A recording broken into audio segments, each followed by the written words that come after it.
And so, verse 14, he went and got them and brought them to his mother. And watch what the mother does. His mother made savory food, such as his father loved. Then Rebekah took the choice clothes of her elder son Esau. She gets some of Esau's clothes, which were with her in the house. So she, to put it in today's terms, she'd go into Esau's room and starts going through his closet and his drawers and pulls out an outfit and puts them on Jacob. Here, put this on. Her younger son. And then, because remember, Esau's hairy and Jacob is smooth, she put the skins of the kids of the goats on his hand, tucked them up the sleeve, like remember the Scarecrow in the Wizard of Oz with the straw hanging out? And on the smooth part of his neck. And then she gave the savory food and the bread, which she had prepared, into the hand of her son Jacob and sent him on into the room with Isaac. This is Rebekah's doing. This is Rebekah's doing. And Rebekah here, she has really thought through this deception and covering all the bases, everything from the food, the clothing, even the hairiness of Esau. And Jacob is standing there, I'm sure, probably thinking, wow, Mom, I didn't know you had such a dark side to you. Have you robbed liquor stores in the past or something? Or you're just coming up with this disguise just comes so easily to you?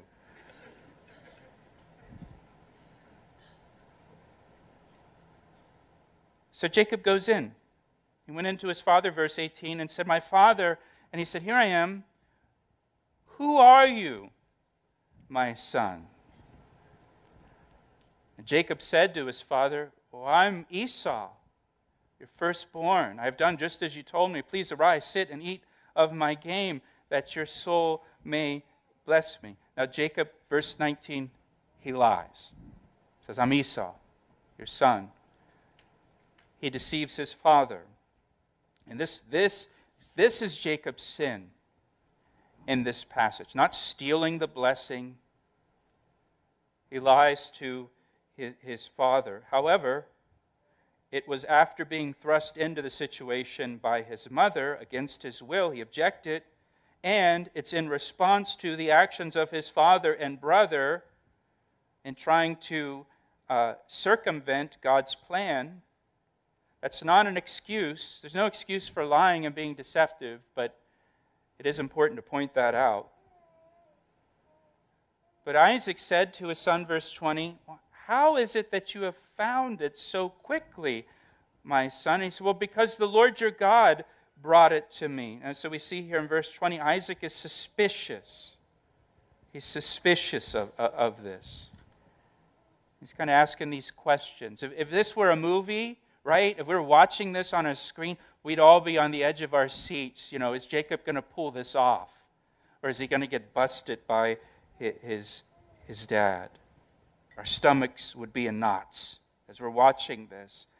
And so he says, how is it that you found it so quickly, my son? Well, because the Lord your God brought it to me. Jacob lies a second time, and using God's name in this lie makes it even worse. Then Isaac said to Jacob, please come near, that I may feel you, my son, whether you are really Esau or not. Oh, man. I'm sure Jacob is sweating now. So Jacob went near to Isaac, his father, and he felt him and said, look at verse 22, the voice is Jacob's voice, but the hands are the hands of Esau. Now this is actually one of the most famous verses in all of the Bible. It has been used for thousands of years to describe confusion or suspicion, when a person is suspicious. The voice is Jacob's, but the hands are Esau's. And he did not recognize him, verse 23, because his hands were hairy like his brother Esau's hands, and so he blessed him. Then he said, verse 24, are you really my son, Esau? And Jacob said, I am. So I want you to note here that Isaac, remember, he's blind. Isaac was very suspicious, right? It just didn't. It sounds like Jacob, but he feels like Esau, and he's asking these questions. He's very suspicious, but he ignores his suspicions. And there's an important lesson for us in this. Don't ignore your own suspicions. If someone seems suspicious to you, or something doesn't seem to quite add up to you, or doesn't seem to make sense, or something seems like it just isn't right, that should be like a big warning flag to you, especially when you're dealing with people. If you feel like a person is being deceptive or trying to manipulate you, they probably are.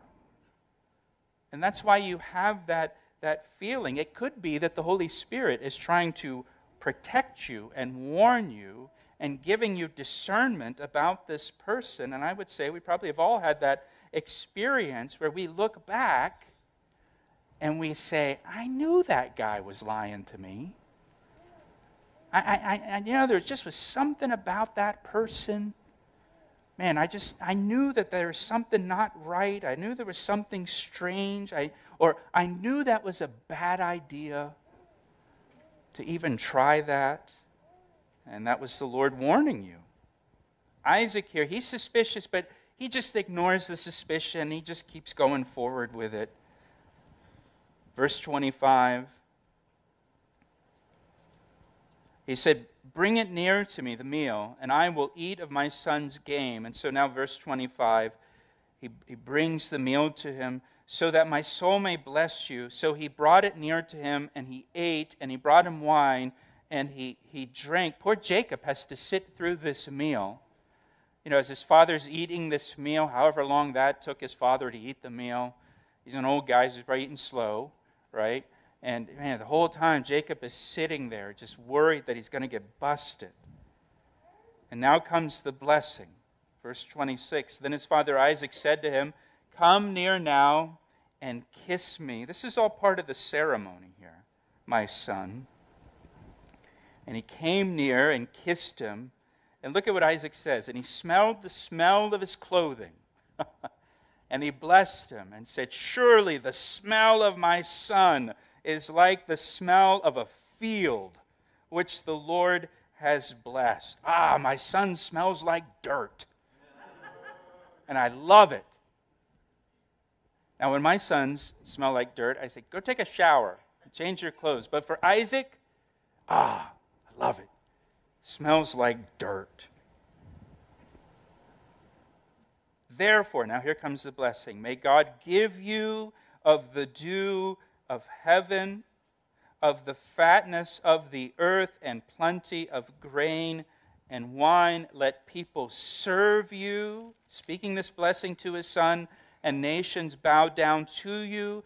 Be master over your brethren, and let your mother's sons bow down to you. Now, this is the opposite of what God told them back in chapter 25. Cursed be everyone who curses you, and blessed be those who bless you. That's right out of the covenant that God made with Abraham back in Genesis chapter 12. Isaac blesses his son, who he thinks is Esau, and his blessing is essentially, may God bless you and prosper you abundantly in the future, and may you have a place of leadership and influence in the future, and may your brothers bow down to you. Again, he believes he's speaking to Esau, so he's talking about Jacob. But God said that Esau will bow down and serve Jacob. Verse 30.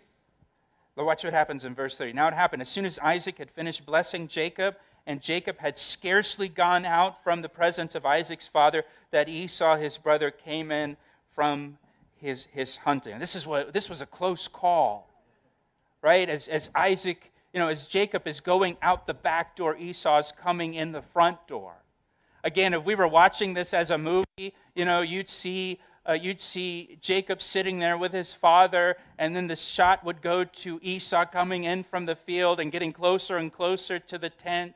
And at some point, you would be yelling at this screen, "Get out of there, Jacob! Get out of there! You got to get out of the tent!" And just as he goes out and walks Esau from the field,